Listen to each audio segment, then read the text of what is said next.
وزیر اعلیٰ بلوچستان کے ترجمان فرح عظیم شاہ کی جانب سے وش نیوز کو لیگل نوٹس ارسال کیا جا رہا ہے۔ یاد رہے کچھ دن پہلے فرح عظیم شاہ کی شاہ خرچیوں سے متعلق وش نیوز پر رپورٹ نشر ہوئی تھی۔ پریس کانفرنس کے دوران انہوں نے وش نیوز کا لوگو بھی ہوا میں لہرا دیا۔ لیگل نوٹس سرینا ہوٹل کے مالک کو بھی جائے گا، فرح عظیم شاہ کا کہنا ہے۔ ایک رپورٹر کے سوال پر کہ گزشتہ ڈھائی مہینے میں آپ پر 1 سے 1.5 کروڑ خرچ ہوئے، اس پر فرح عظیم شاہ کا کہنا تھا کہ اس پر میں ایک الگ پریس کانفرنس کر دوں گی۔ وزیر اعلیٰ بلوچستان کے ترجمان فرح عظیم شاہ کی جانب سے وش نیوز کو لیگل نوٹس ارسال کیا جا رہا ہے۔ بلوچستان سرکار ربالکار فرح عظیم شاہ گشتہ کہ سرینا ہوٹلہ منی شاہ خرچیانی بابتہ وش نیوزہ رپورٹ شنکتے ادھر گتا من وش نیوزہ لیگل نوٹس دیم دے گیا۔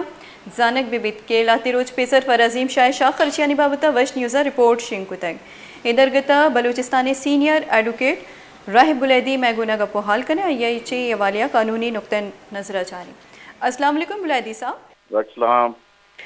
بلیدی صاحب بہت شکریہ ٹائم دینے کا۔ بتائیے گا کہ بلوچستان حکومت کی ترجمان فرح عظیم شاہ نے آج کی اپنے اس پریس کانفرنس میں وش نیوز کو لیگل نوٹس ارسال کرنے کا کہا ہے، تو آپ کیا سمجھتے ہیں جس طرح وش نیوز اپنی صحافتی ذمہ داری کو پورا کری تھی، چونکہ وش نیوز کو لیگل نوٹس صرف اس بنیاد پر دی جا رہی ہے کہ گزشتہ دنوں وزیر اعلیٰ کے ترجمان کے حوالے سے جو خبر نشر ہوئی تھی ان کے شاہ خرچیوں کے حوالے سے، چونکہ وہ خود اپنے پریس کانفرنس میں کہہ رہی تھیں، تو اس حوالے سے وہ لیگل نوٹس ارسال کریے، لیکن ابھی ہم تک موصول نہیں ہوا۔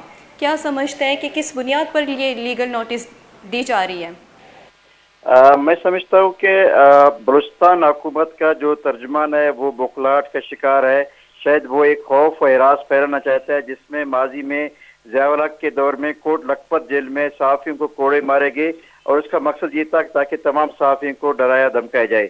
اس کے بعد اگر آپ مثال لے لیں کہ جتنے بھی آمریت دور رہے انہوں نے صحافت کو بند کرنے کی کوشش کی گئی، ضیاء الحق کا عامرانہ دور ہو، مشرف کا دور ہو یا یحییٰ ایوب خان کا دور ہو، تو انہوں نے ہمیشہ صحافتوں کو، صحافی تنظیموں کو پابندی سلاسل کرنے، اس کی آواز کو دبانے کے لیے اور اس کی جو سچ اور حقائق جو عوام کے سامنے پہنچانے کی جو کوشش ہے اس کو دبانے کے لیے اس قسم کے اونچے ہتھ کنڈے استعمال کیے جا رہے۔ اس سے پہلے عمران خان کے دور میں جو سابقہ دور تھا، انہوں نے ایک پیکا آرڈیننس لا کے صحافیوں کو دبانے کی کوشش کی۔ اس پیکا آرڈیننس کو قانون کے خلاف قرار دیتے ہوئے اسلام آباد ہائی کورٹ میں اور بلوچستان ہائی کورٹ میں چیلنج کیا گیا۔ بلوچستان ہائی کورٹ میں اس پیکا آرڈیننس کو میں نے چیلنج کیا تھا۔ الحمدللہ بلوچستان ہائی کورٹ نے اور اسلام آباد ہائی کورٹ نے اس پیکا آرڈیننس کو کالا دم قرار دیا۔ میں سمجھتا ہوں کہ اس سے پہلے نجم سیٹھی سے لے کر جتنے بھی صحافی تنظیمیں گرفتار ہوئے ہیں، وہاں کے نمائندے گرفتار ہوئے، وش نیوز جو کہ صحافتی ذمہ داری کا احساس کر رہا ہے، بلوچستان کا اس وقت سب سے بڑا نمائندہ چینل ہے۔ یہ اعزاز بلوچستان کے صحافت میں وش نیوز کو حاصل ہے کہ انہیں بلوچستان کے مسائل کو، بلوچستان کے ایشوز کو ہمیشہ ایوان بالا تک پہنچانے میں بڑا کردار ادا کیا۔ وہ اس وقت وش نیوز ایک عوام کے ترجمان بن چکے ہیں۔ وش نیوز اس وقت بلوچستان کے عوام کے امنگوں کی ترجمان ہے۔ میں سمجھتا ہوں فرح عظیم صاحبہ کو اپنے کارکردگی پر غور کرنا چاہیے، انہوں نے بلوچستان کی حکومت کی کارکردگی پر غور کرنا چاہیے، بلکہ ایک اصول پر مبنی وش نیوز نے جو موقف اختیار کیے ہوئے اس کی جو بخلاہٹ ہے۔ اب اس نے اپنے پریس کانفرنس میں یہ بھی کہا ہے کہ میں سرینا ہوٹل کو بھی نوٹس دوں گا کہ انہوں نے میری سیکریسی کیسے آؤٹ کی۔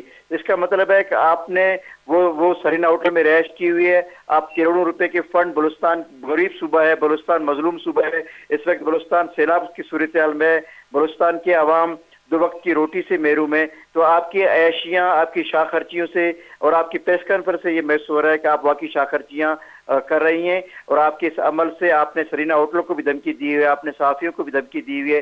میں سمجھتا ہوں کہ یہ ایک بخلاہٹ ہے، یہ آئین اور قانون کی خلاف ورزی ہے، اور صحافی تنظیموں کو خود اس اصول سے روکنے کی کوشش کی ہے جو فریڈم آف اسپیچ ہے۔ میں سمجھتا ہوں کہ یہ آج وش نیوز نے ایک ذمہ دارانہ صحافتی کا کردار ادا کر کے اپنے ان حکمرانوں کی جو نااہلیاں ہیں، جو کمزوریاں ہیں، جو کوتاہیاں ہیں، انہوں نے عوام کے سامنے پیش کی ہے۔ میں سمجھتا ہوں کوئی جواز نہیں بنتا ہے کہ فرح عظیم شاہ صاحبہ کو وش نیوز کو کوئی لیگل نوٹس دینے کا۔ اگر حکومت بلوچستان وش نیوز کو ایک لیگل نوٹس دیتا ہے تو ہم بلوچستان بار کونسل ہم خوش آمدید کہیں گے فرح عظیم صاحبہ کی اس لیگل نوٹس کو، ہم وش نیوز کے ساتھ ہوں گے۔ بلوچستان بار کونسل وش نیوز کا